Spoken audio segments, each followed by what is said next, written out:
This chapter is on soul suicide, and a lot of you dark workers are going to want to pay attention to this because it pertains to you. See, when you try to set up somebody that is chosen by God or one of God's people that are divinely protective, it is a profound thing. All right. One, your offering is rejected 100%. All right. These things didn't like you to begin with. All right. They didn't like you to begin with. They used you. You weren't gonna be rewarded. You were gonna suffer. All right. And now those things ain't gonna have your back. They don't have your back anymore. God done stepped in. They're like, no, we ain't doing that. So now you're bringing heat to their house. You know what I mean? You're too hot. The devil himself wants nothing to do with you at this point. And basically, it is what it is.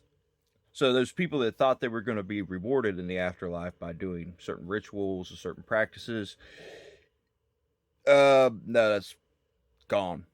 That's out the window. Your spiritual ranking just went down to nothing. And you're probably going to get soul suicide. This is what soul suicide is. And this demons, the devil himself couldn't survive this. Basically, what soul suicide is, you go, instead of going to hell, instead of going to heaven, instead of going to where you wanted to go, where you thought you had your awesome spiritual ranking in the afterlife by corrupting as many souls as possible. Basically, you don't get that. You don't get the torment. You don't get any of the things you thought was going to be enjoyable. You don't get to go out and torment others like you thought you was going to get to. You get soul suicide. Soul suicide is when your consciousness is put in an infinite void of either light or darkness. And when you get to that infinite white void, you have no body. You're only consciousness and memory. And what happens is, after eternities of suffering and wondering what is going on, you begin to attack yourself inward. And your spirit and your soul continues to attack yourself from the inside out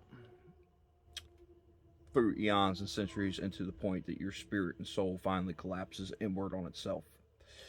You are left to become your own personal torturer, where you will implode until there's nothing left of you. Nothing.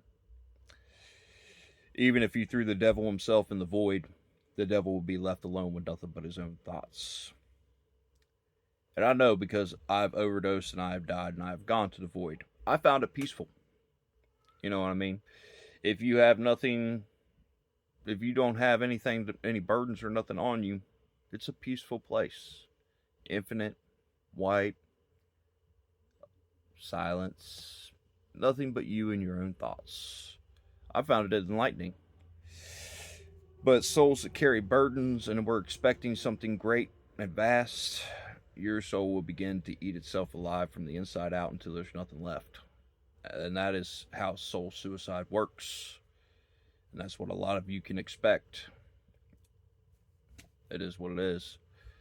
When your covenant, your cult, whatever you're a part of, go out and try to attack a divine person, and you piss them off, you piss God off, you piss off every other afterlife, and God gets final say on where your soul goes. You know what I mean? You don't get to go anywhere else. There's no spot for you anywhere, so you go to the void. And that is where you will torment yourself for all eternity until you commit soul suicide. It is what it is. And that's your lesson on soul suicide for the day.